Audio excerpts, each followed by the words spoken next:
হয় আৰু কিছু সময়ৰ পাছতে যোৰহাটত উপস্থিত হ'ব মাননীয় অসমৰ মুখ্যমন্ত্ৰী ডক্টৰ হিমন্ত বিশ্ব শৰ্মা কিন্তু মুখ্যমন্ত্ৰী উপস্থিত হোৱাৰ আগমুহূৰ্তত কিন্তু যোৰহাটত আজি অসম ৰাজ্যিক জীৱিকা সখীয়ে কৰ্মবিৰতি কাৰ্যসূচী তেওঁলোকে প্ৰতিবাদ সাব্যস্ত কৰিছে তেওঁলোকৰ প্ৰাপ্য বিচাৰি মাননীয় অসমৰ মুখ্যমন্ত্ৰীলৈ দাবী পত্ৰ প্ৰেৰণ কৰে বুলি জানিব পাৰিছোঁ কিয়নো তেওঁলোকৰ যি মাহেকীয়া যি দৰমহা বৃদ্ধি কৰাৰ বাবদ তেওঁলোকৰ 15,500 টকালৈ তেওঁলোকৰ বৃদ্ধি কৰিব লাগে তেওঁলোকৰ যি মাহিলী দৰমহা আৰু তেওঁলোকৰ যি অন্যান্য তেওঁলোকৰ সা সমস্যাখিনি আছিলে এই সমস্যাখিনি তেওঁলোকে সমাধানৰ বাবে ইতিমধ্যে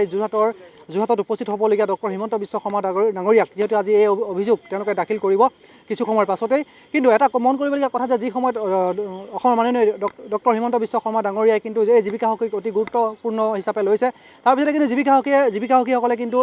এই কৰ্মবিৰতি কাৰ্যসূচী আৰম্ভ কৰিছে যিহেতু কিছুদিনৰ আগতে তেওঁলোকক যি মাননীয় যি মুখ্যমন্ত্ৰী হিমন্ত বিশ্ব শৰ্মা যি প্ৰতিশ্ৰুতি আছিলে যে স্কুটি প্ৰদান কৰাৰ কথা তেওঁলোকক কিন্তু স্কুটি প্ৰদান কৰিছে তাৰপিছতেই এই জীৱিকা সখীসকলে তেওঁলোকৰ যি অন্যান্য আৰু থাকি যোৱা সমস্যাখিনি সমাধানৰ দাবীত আচলতে আজি যোৰহাটত আজি শতাধিক কৰ্মচাৰীয়ে তেওঁলোকৰ আজি প্ৰতিবাদ সাব্যস্ত কৰিছে কৰ্মবিৰতিৰে কিন্তু এয়া ক'ব লাগিব কিন্তু তেওঁলোকৰ যি বিনামূলীয়া যি চিকিৎসা প্ৰদান কৰাৰ কথাও কৈছে আৰু তেওঁলোকৰ যি সা সমস্যাখিনি অতি শীঘ্ৰে তেওঁলোকক সমাধান কৰিবলৈ তেওঁলোকে দাবী জনাইছে আমি সবিশেষ দেখুৱাইছোঁ যে যোৰহাটত যে আজি অসম ৰাজ্যিক ভিত্তিত যিহেতু এই আন্দোলন আচলতে সমগ্ৰ ৰাজ্যত চলিছে কিন্তু তাৰ পৰিপ্ৰেক্ষিতত কিন্তু যোৰহাটত কিন্তু আজি প্ৰায় শতাধিক মহিলাই কিন্তু এই আন্দোলন কৰ্মবিৰতি কাৰ্যসূচীয়ে প্ৰতিবাদ সাব্যস্ত কৰিছে কি দাবী আপোনালোকক উত্থাপন কৰিছে আমাৰ দাবী হ'ল আমি যি মাহেকীয়া পাৰিতোষিক পাওঁ গাইডলাইন মতে সলনি কৰি আমাৰ 15,500 টকাকৈ আমাৰ প্ৰতি মাহে দিবলৈ আমি অনুৰোধ জনাইছোঁ আপোনালোকৰ যোগেদি আমি চৰকাৰ আৰু ঊৰ্ধ্বতম কৰ্তৃপক্ষলৈ এইটোকে আমি অনুৰোধ জনাইছোঁ যে আমাৰ 15,500কৈ যদি আমি মাহিলী দিয়ে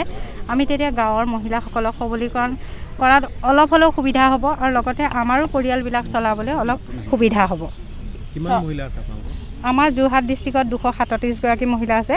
সদৌ অসমত আমাৰ 4,145গৰাকী আমি বহুবাৰ চৰকাৰ আৰু আমাৰ ঊৰ্ধ্বতম কৰ্তৃপক্ষক আবেদন জনাই আহিছোঁ তেওঁলোকে আমাৰ আবেদনৰ প্ৰতি কোনো গুৰুত্ব আৰোপ কৰা নাই তেওঁলোকৰ উত্তৰ কি আহে আপোনালোকলৈ আমালৈ বৰ্তমানলৈকে একো উত্তৰ অহা নাই পৰৱৰ্তী পৰ্যায়ত আমি কৰ্মবিৰতি চলাই যাম বুলি আমি